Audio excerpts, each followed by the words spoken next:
So, Ladies at UX was a community that I sort of started up.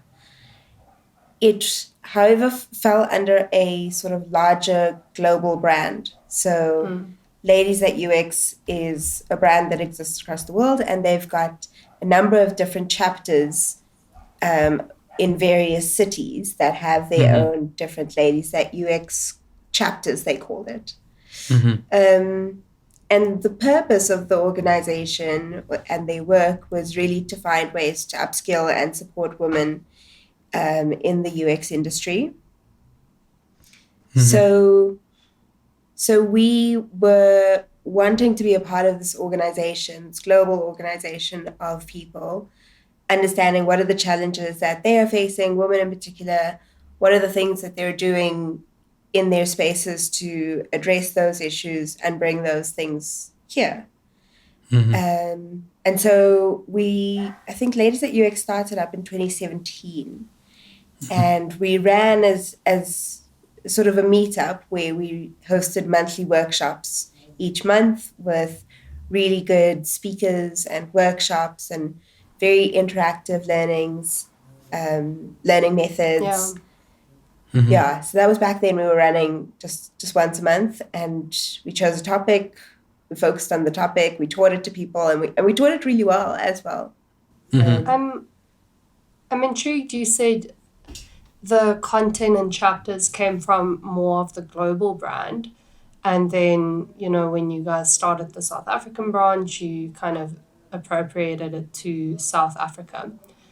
What was some of the differences and challenges that you saw at the time or maybe even present in terms of the need for this space in South Africa versus the need for it existed in Europe or the Americas or something like that? mm, I think what's interesting about that question is that it sort of leads to the reason of why we pivoted away from the Ladies at Mm. UX Mm-hmm. brand.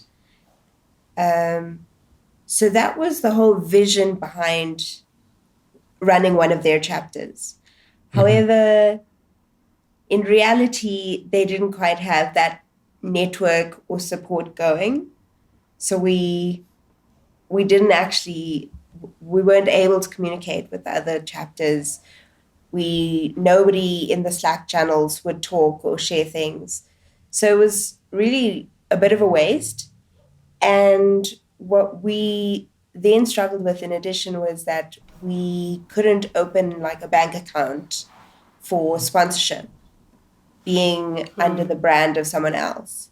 Mm. Mm-hmm. And we were starting to get like monthly sponsorships from people who wanted to help us run the events. And I was accepting like I'd go to the bottle store with like the head of design at DVT, and he'd just like swipe for the alcohol. It's like weird. Um, like some people would just like give us cash in an envelope, and it would be like just a weird thing.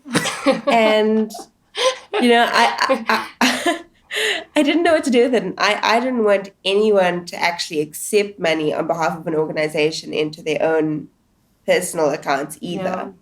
Mm-hmm. Um, so that was really frustrating. And because we weren't getting any support from the global network, Mm-hmm. that was when we pivoted really big and we decided to rebrand.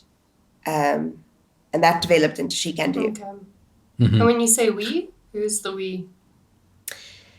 So I've had a number of really amazing women that have partnered with me on this journey along the way. Um, when we started as Ladies That UX, it was originally a woman named Ridwana, who I haven't spoken to her in years, but I'm going to send her this. And we worked really well together, and we started most of Ladies at UX together, and we then got really busy, and I think she did all these fancy things with her life. But um, when we moved from Ladies at UX to She Can Do as a sort of formal nonprofit organization, we needed to register 3 directors under that. And so Rudwana, she had to drop out at that point, I think. But I've been working also with 2 women. Their names are Kate and Masachaba. So they were working with me around that time, and we, I think, collaboratively discussed how we're going to do this. Should we rebrand? Should we not?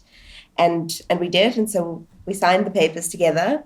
And so that sort of official directorship is between Kate, myself, and Masachaba.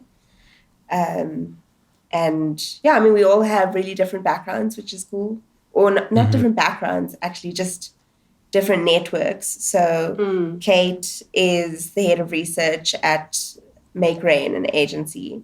And Masachaba runs the research at MultiChoice and Showmax.